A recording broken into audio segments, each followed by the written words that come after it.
what it, that's Starting exactly what it reco- sounds like. Tony, starting recording now. Ladies and gentlemen, welcome to SSL with Tony Helms here on Center Radio. Doing it a little late tonight because of technical problems, but Tony Helms, why are you late to the party? Why did you not show up? Unavoidable. Okay, my nephew and his girlfriend live back behind me. So they bang on my window, which is like the redneck phone call, and they were like, I figured it'd be a hey, soup can with a string, but like, hey, can you drive us over to McDonald's? I was like, okay. This was like 10 till. I was like, okay, why? It's like, okay, well, they were saying, well, because we just came from there, and we found blood in some of our fries. So, yeah. You found blood in the fries. Yeah, blood, as in, the red stuff that comes out. Yeah, the human bile, that thing that keeps all of us living. Was it exterior or interior? I mean, was it covering the fries like ketchup, or was it it was just like little specks, but still was there. Okay, first off, okay, let me go ahead and bring in our guest so he won't just leave. Ladies and gentlemen, brought with us tonight, we have the Horror Guru. Woo! Hello, everybody. Hey, Guru. Thanks for joining us here on Center Radio. Sorry it took so long. It was a unavoidable emergency. Yes, but Guru, you will be appreciated because the emergency was that Tony went to McDonald's and found blood on his fries. It almost seems too appropriate. Not mine. My nephew wanted me to take him back because he found blood in his fries. So it's like, okay, this is new. Where was he eating Double Meat Palace? What the? Okay. Also, I have another surprise for everybody. We have a Mihi! She's live! She's back! Hey! Yay! Mihi's back on the Center Radio family! Hi, everybody! Hey, goddammit, she's looking sexier than ever. She literally just got here. Like, not even 2 minutes ago. Nice. She just got here. I just rolled in the door. And she is exhausted, she is tired, and she is hungry. 9 hours of driving just to see you guys. So, we got her here. All is well. Now, Mihi, she is going to go recuperate, get some food in her, and she'll be around. I will be here. But it is official. Home. But it is official, everybody. Mihi is back. Yay! All right. Took a rest, girl. Yeah. Yes. But Mihi is back in the Center Radio family. Exact. Here. Okay. So, on the agenda for tonight, which, given the topic, I thought would be very appropriate to bring in somebody such as the Horror Guru, because this involves horror movies. Specifically, the 51 worst horror movie cliches. That's right. Wow. That's right. Okay. Wait, how many cliches? 51. We're gonna have to speed this one up because we only got like an hour and a half. Okay. With us, Tony, why don't you cut that down to 20, the top 20, because I don't think we're gonna have time for that. 20. Top 20 works. We can do that. They're pretty much okay, top 20. 20's pretty reasonable. Yeah, there we go. Okay. Okay, well, being as that, we will start with number 20.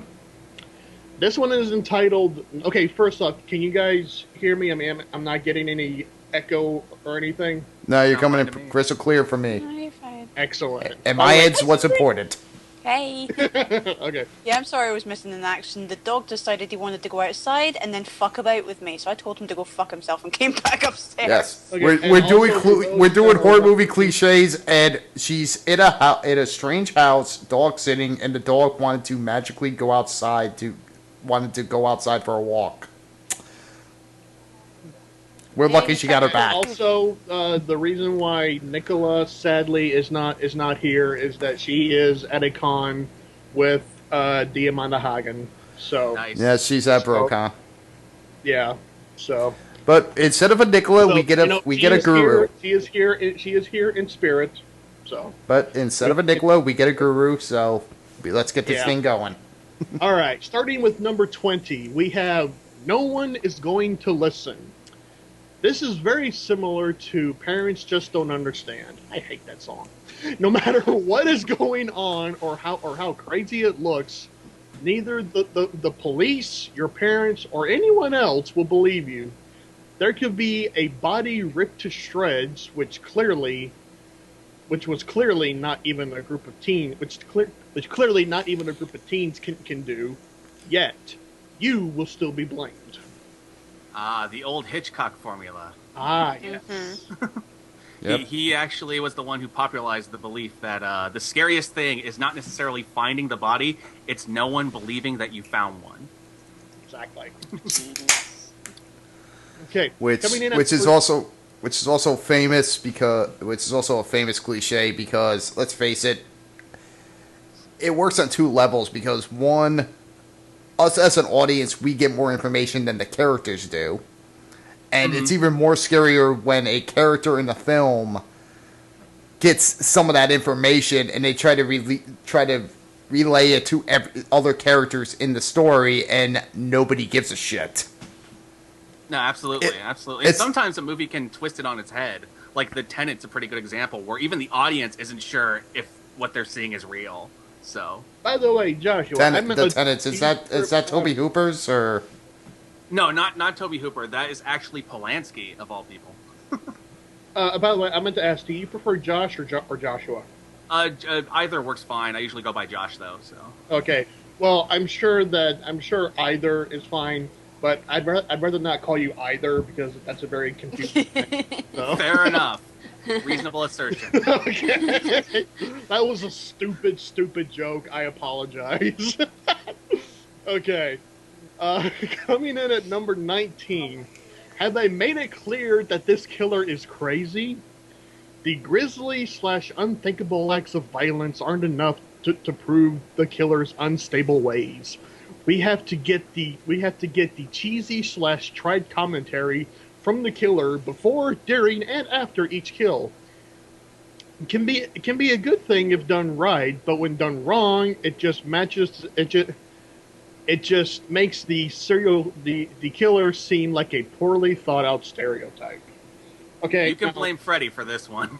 Yeah, I was just gonna say that. But keep in mind that Freddy started that style, so you can't really blame. absolutely. You can blame him, but you have to admit he was the originator.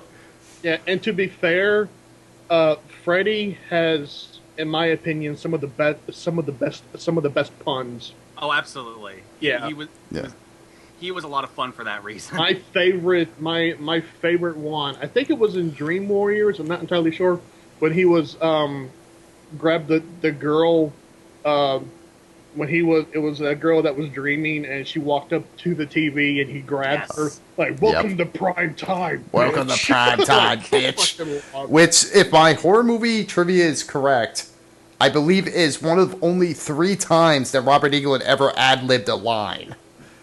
I wouldn't be surprised if that's true. Because Robert Englund is he's a theatrical guy. He's a Shakespearean kind of actor. He does it exactly like the script says. He said that, according to what he said in one of the director's commentaries or an interview, that was one of only 3 times in the entire course that he played Freddy that he actually ad-libbed a line. Because I forget he said something like in the script it said something like, aren't you glad you're on television, or you're on TV or something. It was like, you're on TV, and he basically big break said on TV. Yeah. Yeah. Okay, Welcome coming to prime in. time, bitch. All right, coming in at number 18. Okay, women have gotten on to men about this for God knows how long, but this might actually save your life. Don't ever ask for directions. You're better off you're better off just driving around looking for where you're going and running out of gas than asking for directions. But if you must ask for directions, don't go to some rundown gas station in the middle of nowhere. I spit on your grave, or or some house in the middle of the woods. What you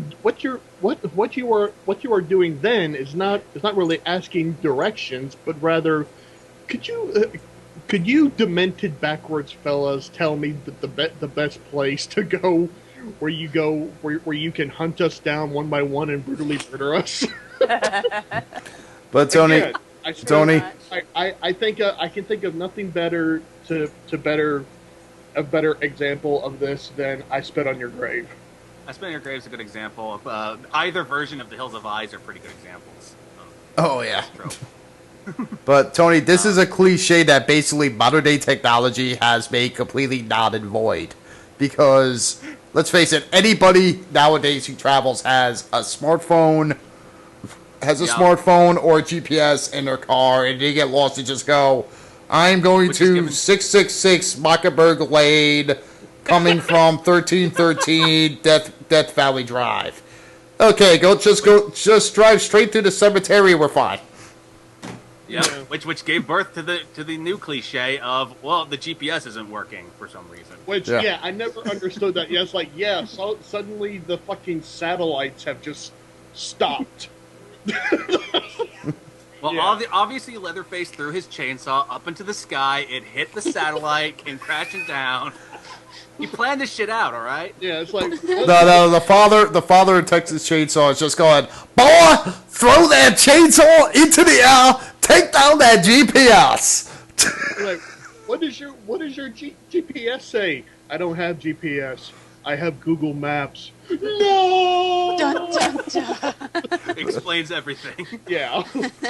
Mother Firefly sitting there on a computer basically freaking hacking the fucking system going, that car right now is going to fucking have their GPS die. Okay. Number 17. No, that wasn't the wind. Here's a great one. We usually have two teens equally as dumb. The guy always wants to get it on. Okay, I'm gonna stop it right now. Okay. Why is it that in every horror film, or the prototypical horror film, all the men are just walking erections?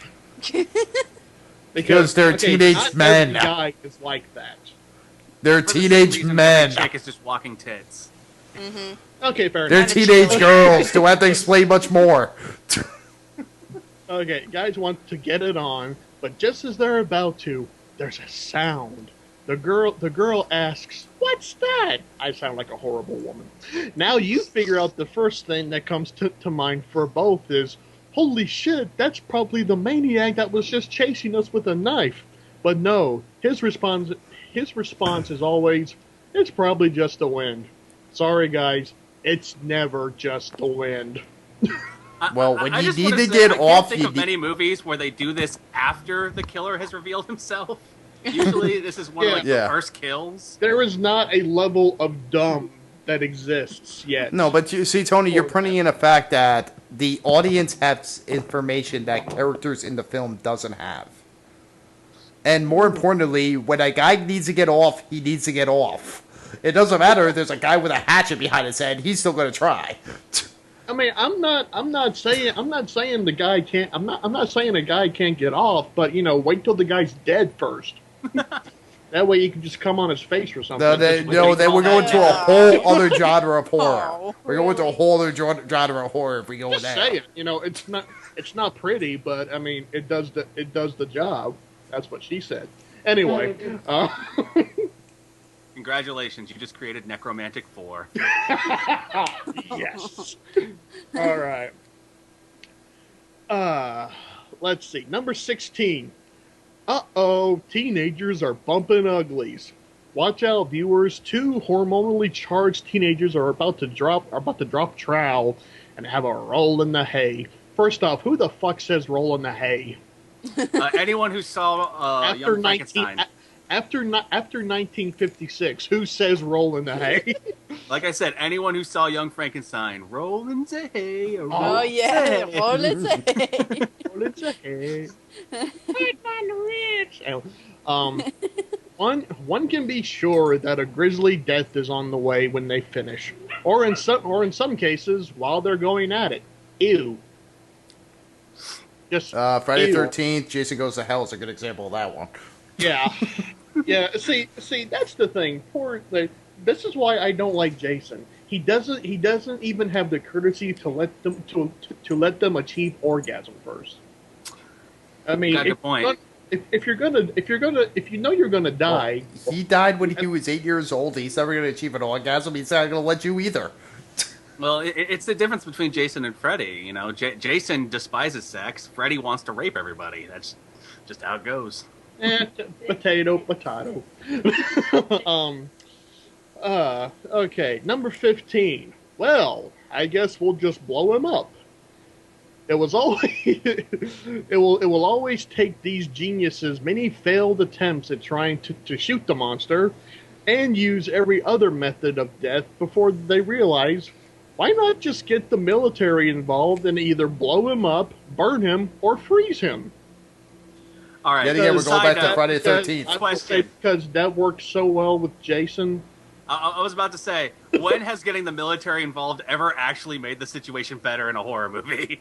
Yeah, it was like, the military blew him up, and then the coroner ate his heart, and then he became Jason.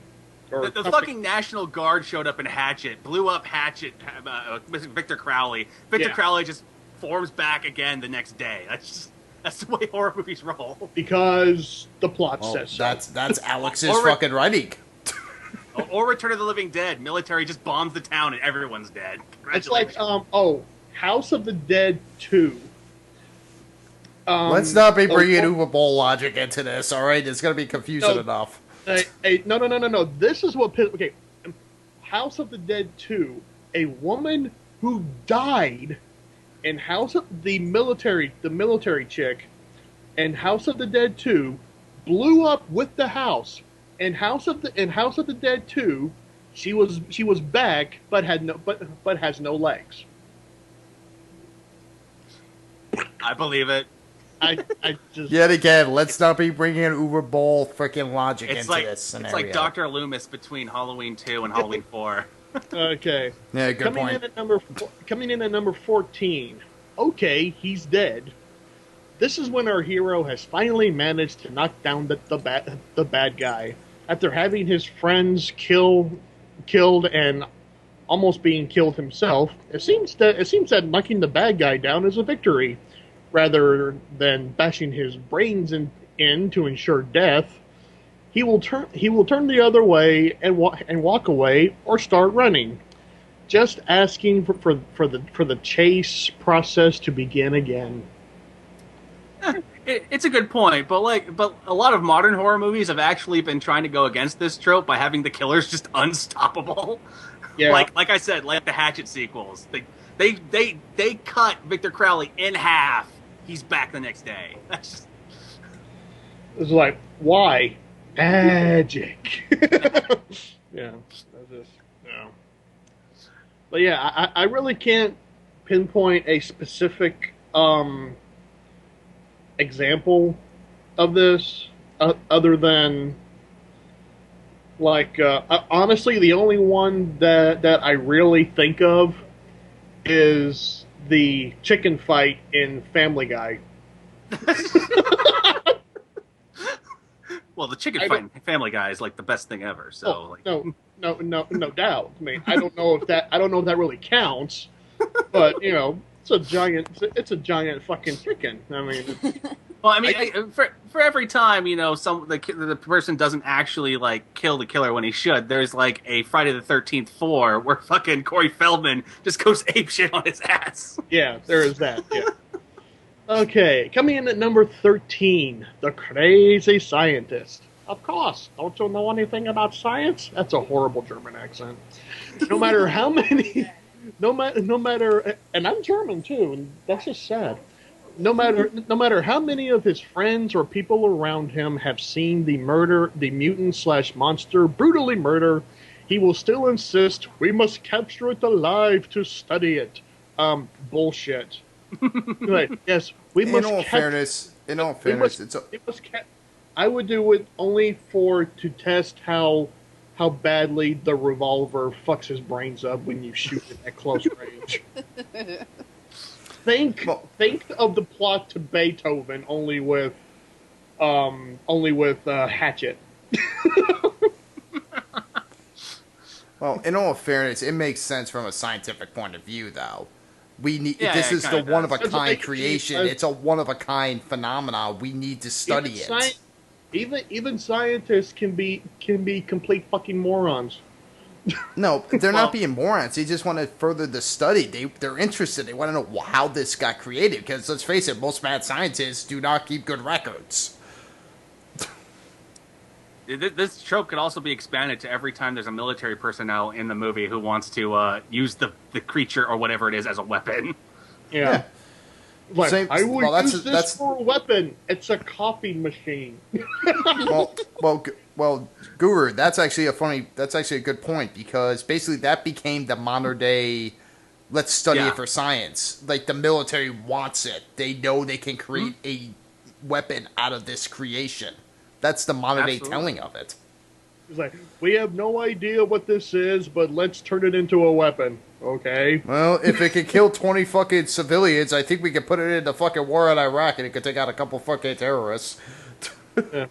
Okay, coming in at number 12. Where are you guys? Similar to Let's Investigate, this is usually where we have one or two characters left. All of their friends are either missing or have been brutally murdered by some maniac. Yet they will still hear a sound or see a figure and keep calling out to their friends, walking deeper and deeper into their own death trap. Your friends aren't answering you because they are dead. Keep up your idiotic antics and you will be next. Well, I guess the annoyance of this trope only makes sense if these characters know the friends are dead, because sometimes they don't.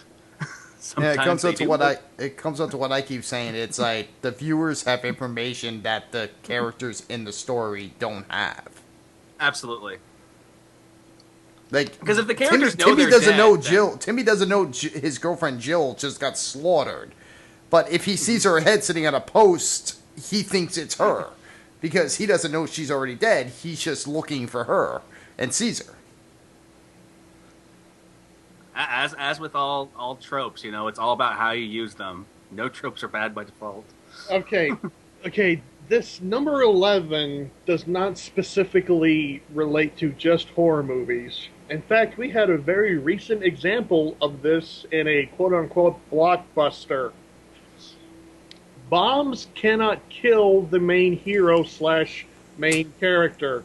I'm looking at you, Crystal Skulls. Like, oh, there's a nuclear bomb test going on. I'll get in this lead refrigerator. I'm not gonna lie, And- I kind of you love know- that scene for how stupid it is. Okay, I will say I am probably one of the few people that actually enjoyed Crystal Skulls, but even I cannot suspend my disbelief. Okay, granted, okay, even if the blast didn't hurt you, being flung 70, 80, 90 feet in the air, rolling down the hill, for God knows how long, that would fuck you up. Yeah, probably. And he just like he just pops out of it, dusts himself off, picks up his hat, and it's like short round, even though he's not in the movie. But no. Movie magic. Movie magic. Yeah. That's the only explanation. Pretty much. Yeah. Okay, but yeah, anytime our film involves a bomb, we have one of two things happen. A, bomb does not bomb timer does not run on our time. This is, a very common thing. We will see unless you're in the TV show 24. Yeah. We will see our hero running from the bomb. They flash the screen of the bomb. It's at 3. Our hero still has a long way to go. He must be dead. Then it flashes back to him running for about 5 seconds. So by this time, we should hear boom. But wait, what's this? We are back at the bomb and it still has 2 seconds left. Then they will make the dramatic dive out the window or door just as the bomb blows up. I don't know where this weird belief for people came that movies have to all be done in real time, because one of the first things they teach you in editing classes is that one of the things you're editing is time. You're either speeding it up or slowing it down, depending upon, the scene. And usually when you're slowing it down, you're dragging it out for tension, which is what you're doing in a scenario like that. Yeah. Or B, our hero becomes a master bomb technician. Not only does he disarm the bomb, but he will do it with 1 second left on the timer, as if to say, "Fuck you, bad guy, beat that." I'll use an example that's not a horror movie. Fucking Cars 2! Fucking Cars 2! I don't know. When I was sitting in that theater, I thought I was seeing something horrifying. I don't know. The whole fucking thing was horrifying. That was 3 minutes on a timer. Was 10 minutes long. Well, okay, was that before or after the trailer for Planes? I don't know. My brain kind of went. Oh, okay. Well, the funny thing is, there's actually a joke that I remember hearing from actually a guy who's a bomb specialist, and he's a guy who works for actual police and military for defusing bombs. He said, "I crack up laughing when they argue about what color wire to cut. You cut them all." What do you mean? You just find the closest connector to the fucking thing, and you snip them all at once. Like, what do you mean? Cut I the believe blue it. wire. They're all blue wires. Well, anybody who's electric knows, black is ground, red is fucking positive, and anything else is and green is data transfer. So you basically, if you just find the closest thing to the fucking device that sets it off to the timer, find the wires, snip them all at once, you kill them all at the same time. It's like, okay, do you see a wire? Yeah, cut it. I mean, some tech guy's gonna quote me wrong on this one and go, well, yeah, but what if they fuse the positive to split the positive and rounded it around to the second? It's like, no, cut the fucking goddamn positive. You kill the power supply. Yeah, I'll tell you about this. You can tell me about how they all fuse all the wires together, and I'll tell you what a vagina feels like. Okay. So you're gonna tell them So you basically gonna tell them that you have no idea, just like they do. Oh, fuck you. I've had sex. I'm good at it. Anyway. Anyway, going on to number 10. You will cut that out, by the way. Anyway, going on to number 10. He probably won't. I don't care. I don't know. Going on to number 10. Zoloft saved my life. Our hero/heroine begins and spends the majority of the movie lacking self-confidence, popularity, ambition, and is more or less a completely insecure mess. But at the right moment, they discover themselves, believe in who they are, and break out of their self-loathing basket case shell to whoop some serious battle ass. Who needs a session with Dr. Phil, who is not a real doctor? Just survive a horrible, bloody massacre, and you'll be fine. That's just called a character arc. Yeah, isn't this what they call the hero story, where basically the guy starts as as a sympathetic character that everybody can relate with, basically a loser, and then he becomes the hero of the story through development and events that happen? There's difference between having a character arc, I think, and having a character that you just want to slap because because he's just completely emo. True. Sure.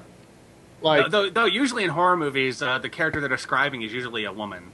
Actually, Yeah, usually where it's somebody who's very sympathetic to the audience at first because they're basically in every person, and then through the events of the film, they rise to the events and they occasionally overcome the they're scenario. I was thinking that the whole time. Just like, no Bruce Campbell. uh, Yeah. He just Even pops in Bruce when you think Campbell, horror. even Sam Raimi, even in Evil Dead, Sam Raimi's even said the only reason Ash was the recurring character was because he was the only one stupid enough to survive. Yeah. We had to keep writing him in because he was the only character that kept surviving at the end of every film. You got to admit, by the end of that series, he is pretty self-confident for a guy who's screwing He things started up. as a sniveling nerd. He became kind of like a schizophrenic, and then he became the Army of Darkness. You know, Mr. became a Boomstick. badass. And sometimes I've seen enough horror movies that have done the opposite, where the person starts off pretty normal and then goes completely insane by the end of the story, like The Descent. Oh, A I good love example that on that movie. would go back to Friday the 13th. They tried to do that with the Tommy if they could have kept getting the same actor and There you go. writer. Tommy, Okay. Tommy was a boy, and then he killed Jason, and then supposedly he went completely insane. Then he went Daniel more Harris, insane, Halloween and 4. then he became freaking the savior. There you go. All right, coming in at number 9, The Bachelorette Horror Edition. Ah, yes, nothing sparks the mood for romance like seeing all of your closest friends/family hacked up to itty-bitty pieces. Somewhere amidst all the blood and guts, our hero-heroine finds the time to make that special connection with that special someone. This guarantees a final scene containing coy looks followed by a long, sloppy session of tonsil hockey. And by the way, it's purely coincidental that they are the only two survivors. I'll bet. Yeah. Well, in all fairness, I can honestly see this point of view. Believe me, if I know I have a good chance of dying in the next 20 minutes, and I just look over at any female, I would probably go, Elsie, choose your next fuck it. words carefully. You better. I'm just saying, if I know I'm gonna die in 10 minutes, and I look over at a female, I would go, yes, you have two cross eyes, a hump, and a goddamn, and you freaking look like Quasimodo, but you know what? Fuck it. Well, I think I know how to fix this cliche. All you got to do is start giving all horror movies James Bond endings, where they actually consummate the relationship at the end. So it's just a fade out on them having sex, because everyone likes to watch sex, right? Yeah. just like, hey, the world's gonna end in 5 minutes. You wanna? Yeah, but by the way, Exactly if they, like that. And who says romance is dead? but if these two characters, like, do the tonsil hockey, doesn't that almost lead up to the biggest cliche of you have sex, you're dead? No, kissing does not necessarily lead to sex. Yeah, because you get cut Trust me, off. I know. No, because you get shut down. Well, Yeah. That's why they make a sequel and they kill off the survivors of the last movie in the first 10 minutes. You know, it's Oh, good point. And also, I think a lot of the reason why it's like the two survivors get together or whatever is that there's like that bond that where you go through like a traumatic experience together. I mean, it's called coitus. That's I mean, that's definitely. I mean, each person. I mean, they have a unique situation that nobody else can relate to. Mm-hmm. True. Yeah. Hey, baby. I think I know this killer's coming after us, but you might be dead soon, and I might be dead soon. So, what do you say we make men and women out of each other? It's like, you're starting to look really good right now. I was not attracted. I thought you were a complete and total nerd because you had your fucking hair tied back and wore those glasses. But now that my life's in danger, you're a hot piece of ass.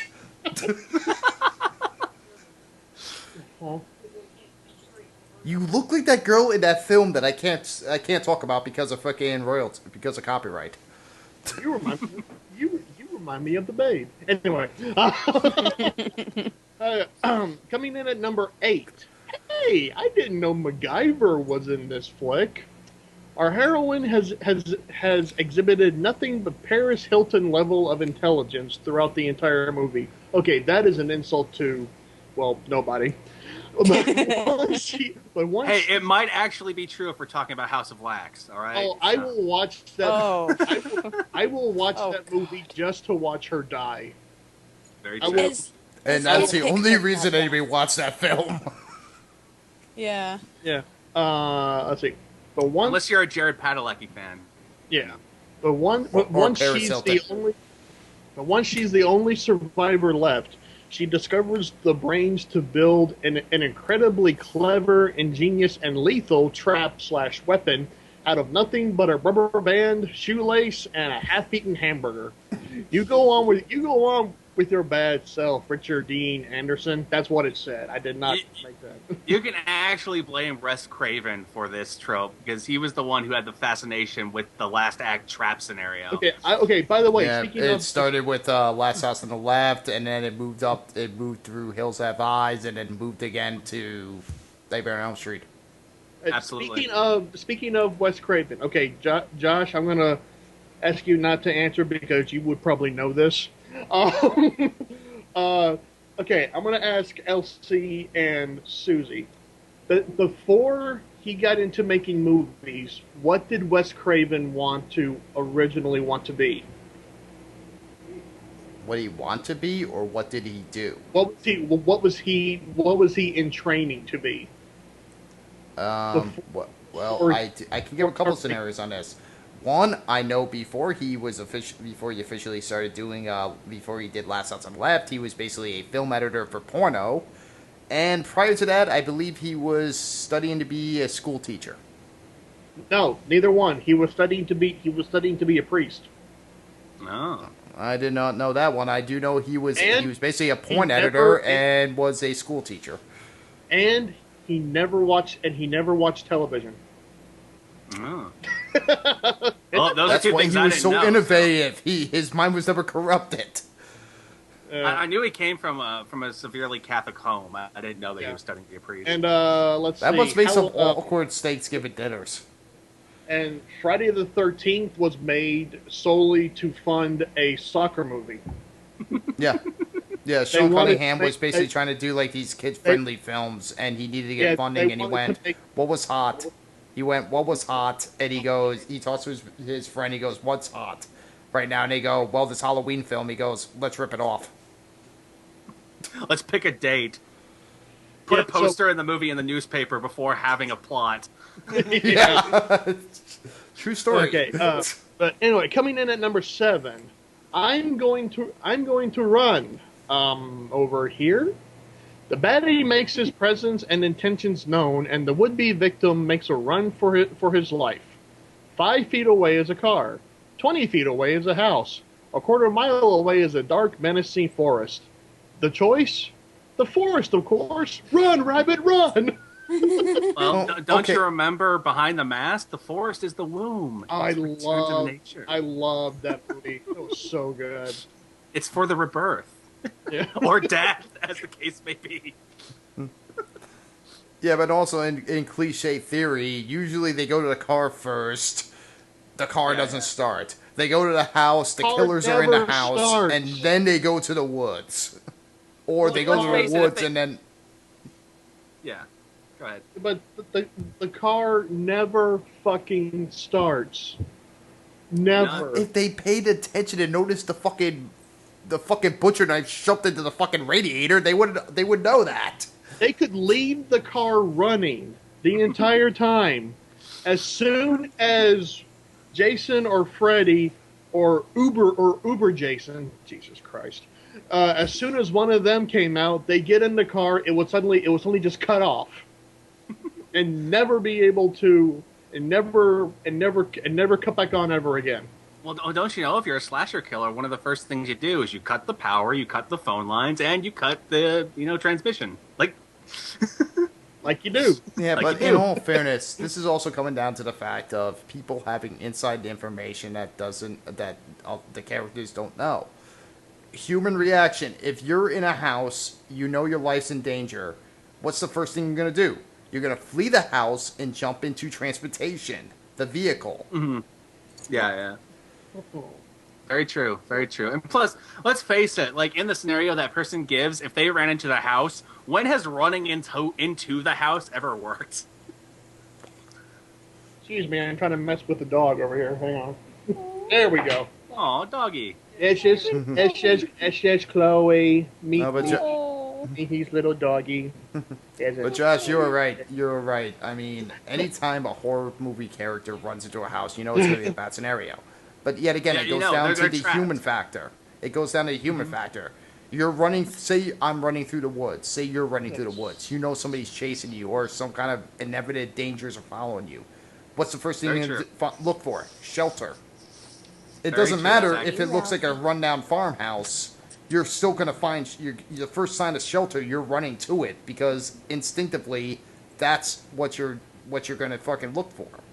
Look, all right, you got a murderer chasing. You got a murderer. What's the first thing you do? Cry. Like, I don't want to die. You know, try to somehow murder them first. Try to somehow convince them. Well, that goes out of my old theory on serial killers. I mean, let's face it. If I remember putting on a horror film, my first theory is make sure the person you're trying to kill is not more crazier than you. Okay, coming in at number 6. Can you hear me now? Oh no, the baddie's gonna get me. Damn, the phone is out. I'll climb up the window. It is jammed. Okay, I broke it with a chair. Now I'll drive away to safety. Oh, what do you know? The car will not start. This has got to be the lamest, most unoriginal, overused plot ploy ever. Any writer who even considers using this turd of a script concept should stick to writing commercials and sitcoms. Actually, I know sitcoms that have better writing than that. Yeah. True. One of these that comes to mind, at least the first Scream movie. Well, Scream was a parody of the cliches of horror, so... No, you're thinking of Scary Movie. No, Scream was basically a parody of all the cliches of horror. No, they mentioned the rules of horror films, but... it's a deconstruction. It's essentially a deconstruction. And Scary Movie is a parody of the deconstruction, which mind explodes. Which scary movie was the original title of Scream? I've heard that. Yeah, I've heard that before. I just blowed your minds. You're welcome. Okay. You just blow the minds of anybody who has never logged on to fearnet.com. Oh. Anyway, coming in at number 5, Bad Luck Batty. This is, of course, a reference to the inevitable occurrence of a string of miraculous, heaven-sent events unfolding to ensure the demise of our beloved baddies and the survival of the inept heroes. Never mind that until now, the guy/monster has been completely unstoppable. Yeah, this brings up the Friday the 13th movies constantly. Nah, not Friday the 13th. Friday the 13th, Jason Goes to Hell specifically. Every other film was a great series, but Friday the 13th, Jason Goes to Hell just... Even Jason Takes Manhattan. I can understand it because of their budget restrictions and all the red tape they had to go through. I can understand why that film had to happen. Dude, if you say Jason Takes Manhattan was a good movie, I will leave right now. It was decent enough. It was decent enough. It should actually be called Jason Takes Toronto, but it was decent enough. Yeah. It's Jason Takes a Cruise. What can you do? He takes a cruise.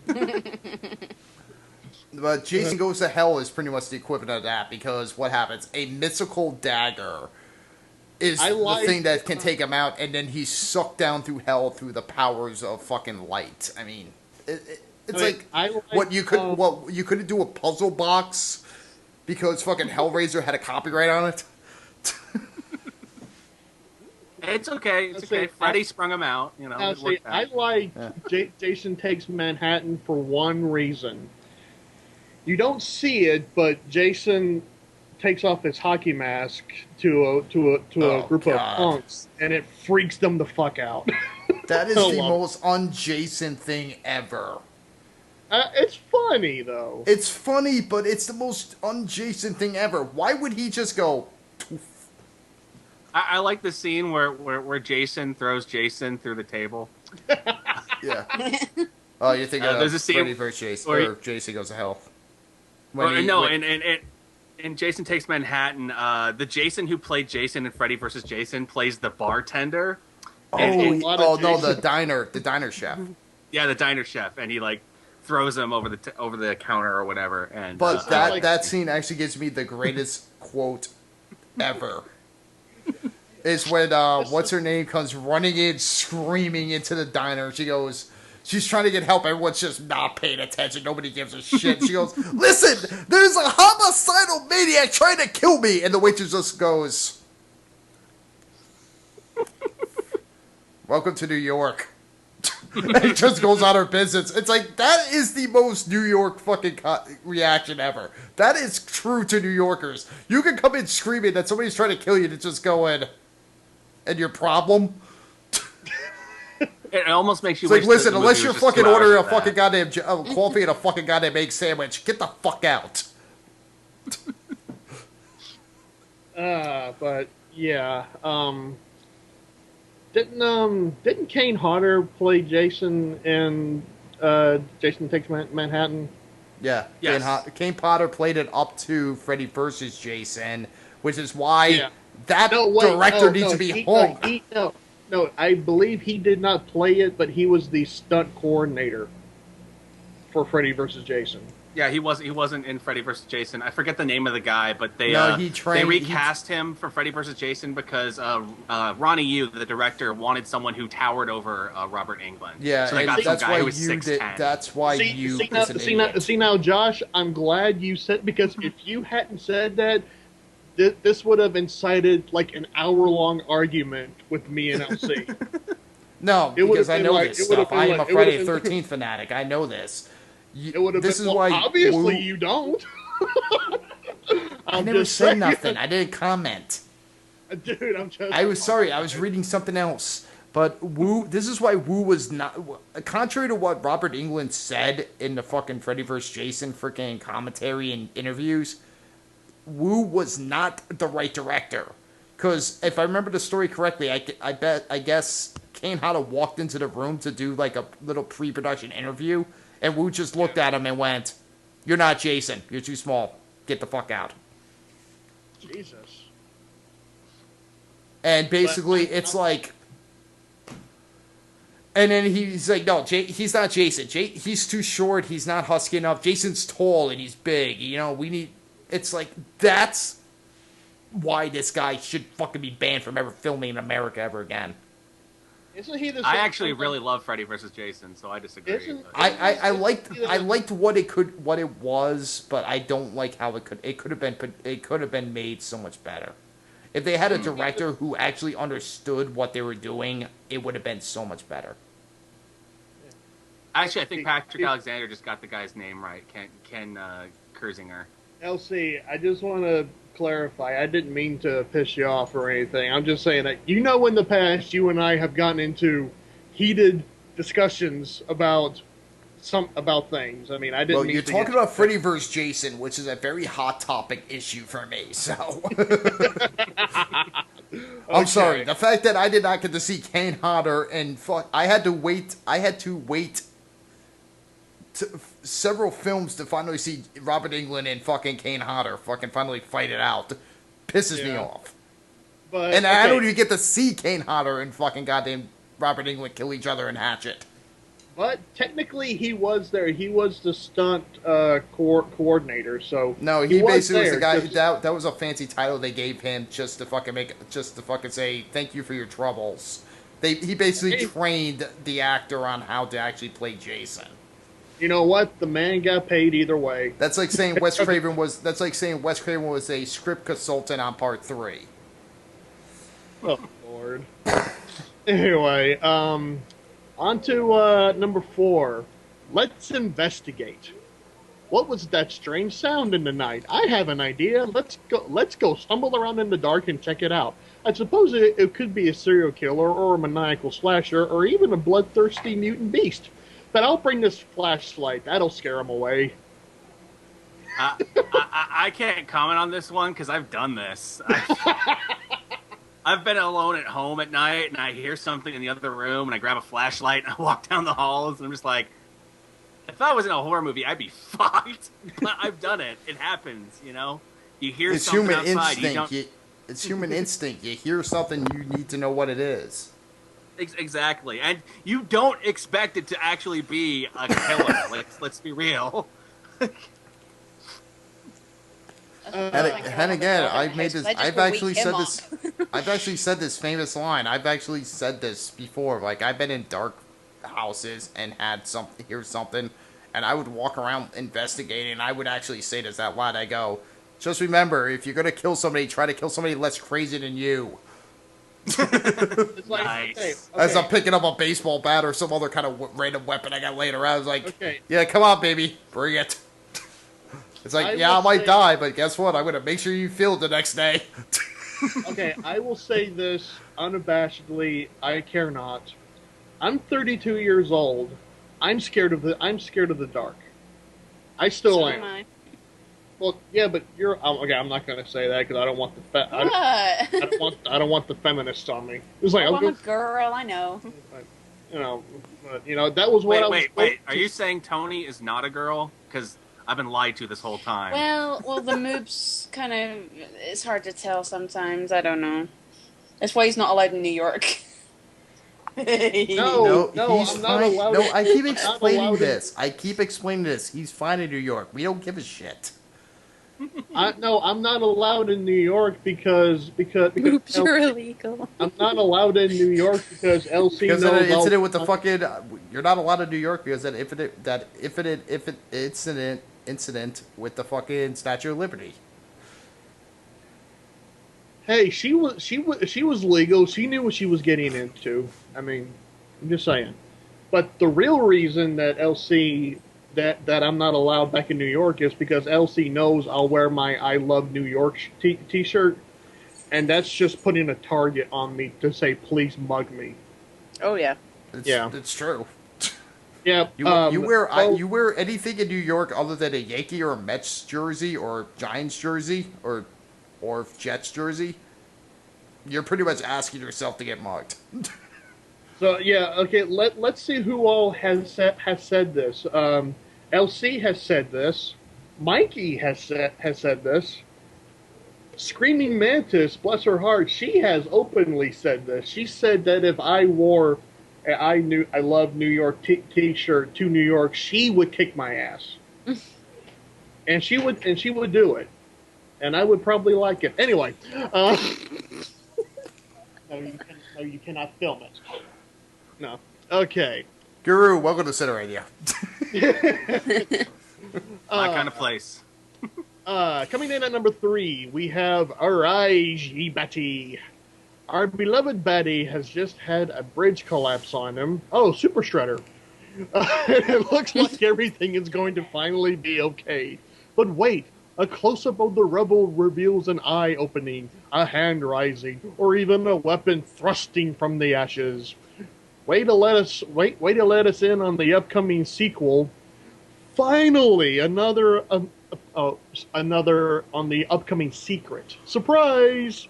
Yeah, that does sound way more like Super Shredder than most horror movies. Surprise! Attack! I don't know the attack- scenario. I've seen probably, other than probably Josh, I've probably seen more horror movies than anybody else. I cannot think of a single scenario this falls under. Usually when they do the sequel bait thing, usually the killer shows up again and kills one last time before the credits roll. That's Yeah. usually what they'll do. Like Chucky did that a lot. Oh God, Chucky. Or in the opening scene, they'll reestablish what happened, and then they freaking show that mysteriously Right. the last surviving character has died. Mm-hmm. It's like, for all you assholes too lazy to watch the first movie, here's a brief intermission about what happened. This No, but that guy's a makes bad sense from a guy. He film. killed all these people. That makes sense You're from a caught film up. snake. From a film standpoint, that makes sense though, because let's face it, every time you do a film, you have to assume it's the first time everybody has watched. So you do Yeah. have to recap things, important facts that happened in the first film, in the other films. Yeah. Unless You have to reestablish these unless- information, so in case you're the first time watching it. unless said movie is Saw. In which What are you case- talking about? Saw recapped everything all the time. In I which know. case, if you do not watch it from the very beginning, you are fucked. But I have this argument about Saw though. I have this great argument about Saw because everyone goes, it's of course torture you do. porn. It's something about people in fucking bondage, fucking getting slaughtered. Dude, It's there not- is an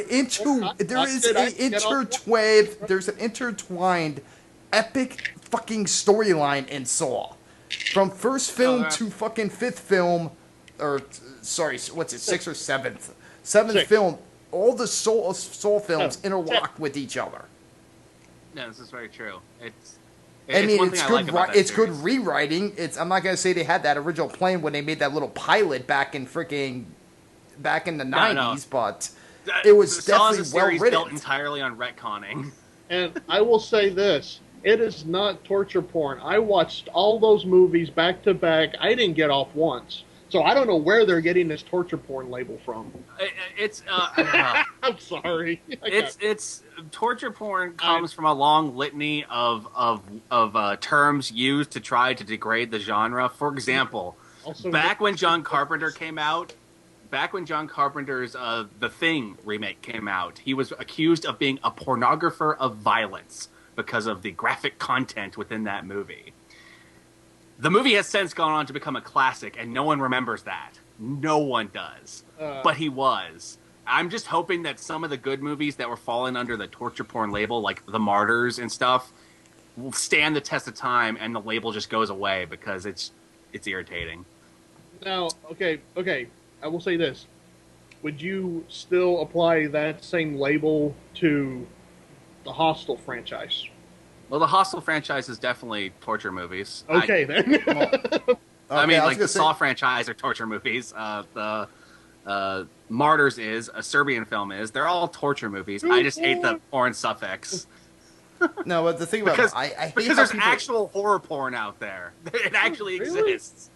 Yeah, it does. There's an Evil Dead porn. It's awesome. Oh my god!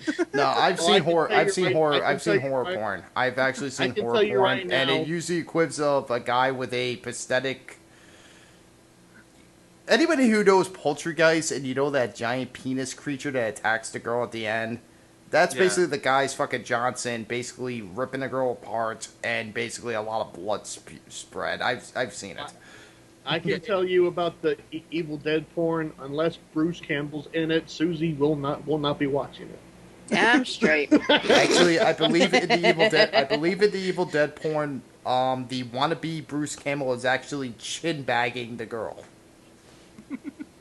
The Evil Dead porn rivals the remake in the amount of gore it had. I was surprised. Yeah, and they actually used Okay, real so colored we blood are- too. That was the scary part. All right, now going to the top two. We travel in packs. Whether monster or slasher, the fodder must consist of a group of no smaller than 6 members of either friends, family, or tourists. Another characteristic of this cliche is that the members must consist of all ranges of gender, race, and stereotypes. Yeah, it's the 10 Little Indians. Agatha archetype. Kritsky. Yeah, Oh yeah. yeah, where you have 10 characters or around 10 or somewhere near there, and they all get picked off one by one as the story goes on. It's the basis for most horror movies. Like Alien even does it. I have never seen Alien. I really should.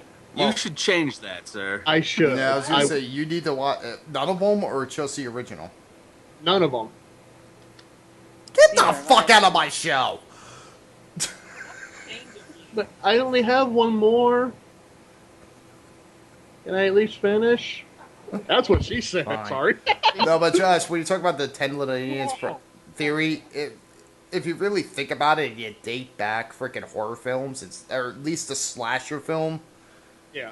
Agatha Christie's 10 Little Indians was the original slasher film. Yeah, you can do that. It's Yeah. true. Okay. No, I love that. I love that story. I mean, I'm actually completely love that story to the point where I've actually named, like, me and Susie are working on her storyline. I actually named the villain of her storyline UN Owen just because it's from Agatha Christie. Nice. Okay, now clocking in at number 1 of the worst horror movie cliches. Parents just don't understand. Yes, no matter how crazy or odd the behavior or their children's become, these horror parents just refuse to care, say, or do anything about it. In severe cases, the statement "he or she must be on drugs" is often spoken. Okay, I don't know. Walk into a Walmart and see if people actually care what their kids are doing. Like, I walk into a Walmart. I walk into a Walmart to feel better about myself. All right, this is what I consider a generation barrier. That's cheap therapy right there. This is what I consider a generation barrier. Because I know when I was younger, I would watch horror films and I would always side with the teenager. Like, why doesn't the parent listen? Why doesn't the parent listen? And now that I'm like in my 30s, I watch these horror films and I'm kind of siding with the parents. I'm going, the fucking kid's crazy. yeah. Complete. It literally is a generation barrier because, like, when you're a teenager, I can see that. when you're a teenager, you can relate to the teenage characters, but then when you get older, you kind of can look at the teenage characters going like, yeah, fucking kids. Plus, I mean, it's also a little bit of that Hitchcock thing I was saying earlier. You know, the scariest thing is no one believing you. Yeah. Yeah. LC, are you going to start yelling at kids to get off your lawn now, or? I've already do that. He does that already. Hey, you stupid fucking kid! Yeah. I'm just pissed But off that the anyway- cops told me I couldn't shoot paintballs no more. But anyway, this concludes our segment for tonight with the top 20 worst horror movie cliches. Again, sorry I was late, but you know, McDonald's, fries, blood, you know. Very appropriate for tonight. Yeah. Thanks to the horror guru for joining us. Much appreciated. No problem. Thank you guys for having me. Yeah. No problem. So, It was a pleasure. Horror Guru, where can we find you? Well, you can find me on my website, bloodsplatteredcinema.com, and from there you can find all my other shit if you want. Yes. Yeah. And from there on, we Also- can find you in every other reviewer website. Yes. Pretty much. Also, Dina and myself just recorded a new horror cast Nice. on Tag What Tag. And so go check that out. So please go see that. And before we go, Mihi, say bye. Bye, everybody. I'll see you soon. Bye, Mihi. Yes. Mihi will Alright. Mihi will be officially back next week in the Center Radio family. I might have to bring back the candy cane swallowing competition. No. Find a candy cane in friggin' July. We'll find one. Don't worry. Fine, we'll find something. Southern for you. sausage. Anyway, you guys take care. I love you all. Namaste. Bye. Fuck you. Peace out, everyone. Bye. Night, everyone. And that was the SSL Top 20 Horror Films. Cliches here on Center Radio. We have breaking news live on Center Radio. The story I've been fucking hitting at all day. George Zimmerman has been acquitted of murder in the Trayvon Martin shooting. Yeah. Zimmerman's been acquitted. I don't know how this is going to go with the viewers. I don't know how statement's going to fucking follow up with you guys. I don't know what your views on this one was, but I'm glad. I am glad. I honestly have been following this case I have not talked about this a lot. I have not talked about this case a lot. I don't think ever actually on camera. But I've been following it. I've been following it very heavily, and I've been very glued to this case. And I want to say, I am actually fucking goddamn glad he got acquitted. I don't think he did anything. I think he broke the barrier. I think he broke the boundary of what he should have been doing for a neighborhood watch. But from all the evidence that I've seen, and all the evidence, rationally, I think he did do self-defense. I think he was being attacked. I think he was being brought in. He was being pounded, and I think he defended himself. And I think this is a good fucking verdict, and this is actually saves the Self-Defense Act and the fact that you can defend yourself. If anybody has a problem with what I'm saying, let me know. I will bring you on a call right now. We can talk about it. I'll keep on the air a little longer than normal. I will bring it in. I will bring you in for the air. But I honestly do believe this was a good verdict. I don't believe Zimmerman was actually guilty of anything other than... He obviously killed a guy. He obviously killed the fucking guy. But I think he did it in self-defense. I believe Trayvon Parker was attacking him. He was being freaking mauled. He was being fucking beaten up. And he basically defended himself. I'm not getting into a fucking gun fucking debate. I'm not getting into a fucking gun debate on this one. I'm getting into just the fact that he was being assaulted and he had to defend himself.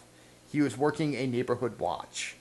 He was just looking out, doing his basically job and patrolling the neighborhood.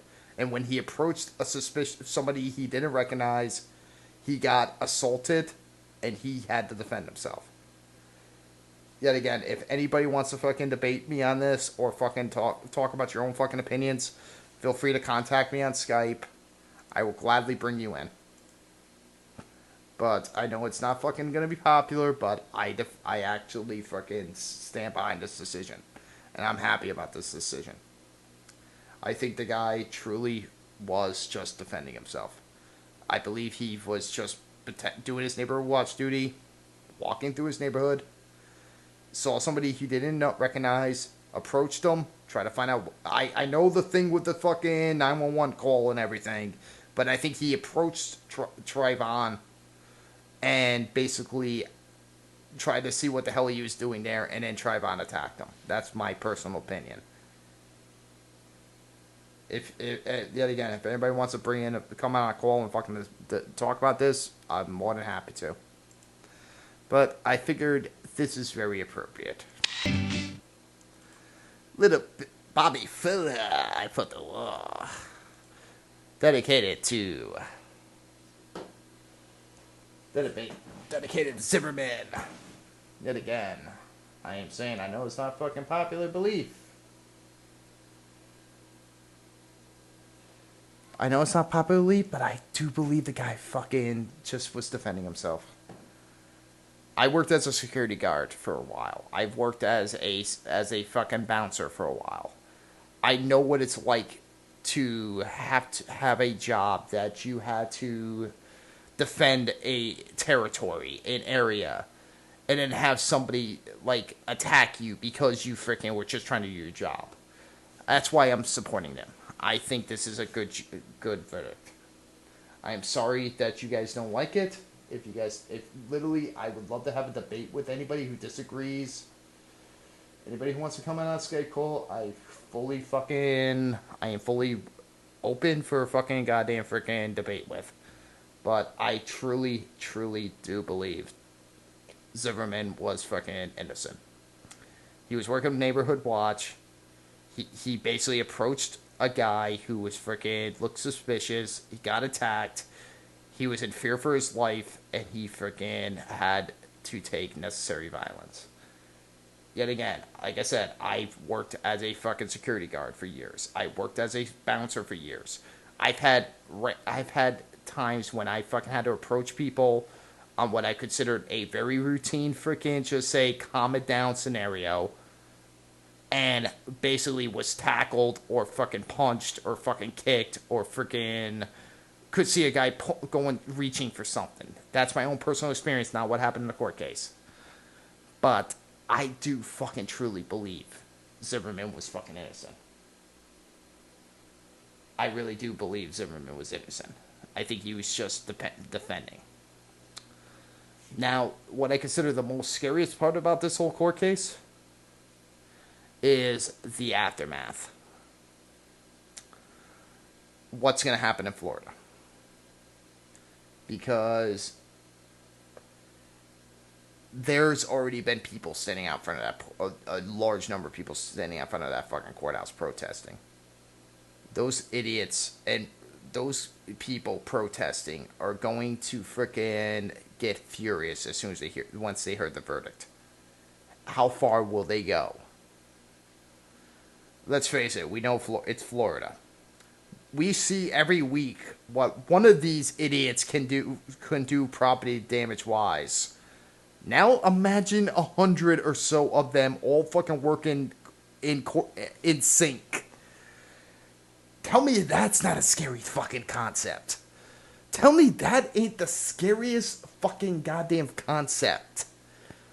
100 or 1,000 Florida people all fucking working towards all fucking acting crazy with no fucking law or logic.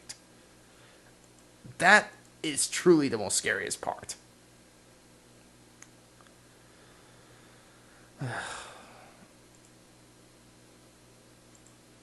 Like I said, I know what I'm saying is not fucking... I'm sure some of you don't fucking like what I'm saying, but I do believe the guy was innocent. And if you don't think and if you don't like what I'm saying, guess what? I'm an asshole, and I'm proud of it.